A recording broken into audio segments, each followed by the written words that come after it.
और कोई ऐसी चीज़ है जो आप समझते हैं कि आपके पास ही पड़ी हुई और किसी के पास नहीं है, वो कोई लेना चाहे तो जो है ना लेना चाहिए तो 660 वाली फ्रिज बत्ती जो है ना ये किसी के पास भी नहीं 660 की लाइट्स भी पड़ी हुई हैं। आगे जो है ना फ्रंट लाइट जो है ना हाईएस में भी आती है, ये हाईएस की लाइट्स हैं, पिकअप्स की लाइट है, वो भी इनके पास पड़ी हुई है। ये किस चीज़ की मोटर है ज़मान भाई? ये जो है ना वो जो है ना सरवा है ना, ब्रिक सरवा जिसे बना ब्रिक जो बनाते हैं ना, हाँ, सरवा ब्रेक जो बनाते हैं। अच्छा, ABS का? हाँ, ब्रिक सरवा है। अच्छा, ब्रेक का, ठीक है।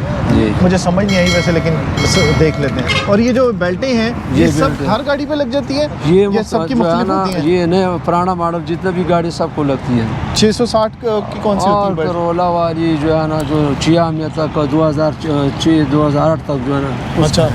अच्छा, तो ये ज़मान भाई की शॉप है यहाँ पे, आपको यहाँ पे नज़र आएगी। बाकी तो आपको नज़र आ रहा होगा कि सबने ढेरी लगाई हुई है, लेकिन इन्होंने यहाँ पे बनाया हुआ एक स्टॉल बनाया हुआ है। थोक के हिसाब से माल हम दे रहे हैं। हाँ, थोक के हिसाब से। वो देखिए सिलेंडर आजकल सख्ती वैसी बहुत हुई है। आज का तो ये फायर सेफ्टी के लिए जो सामान है, ये चीज़ें जो है वो भी आपको ज़मान भाई से मिल जाएंगी।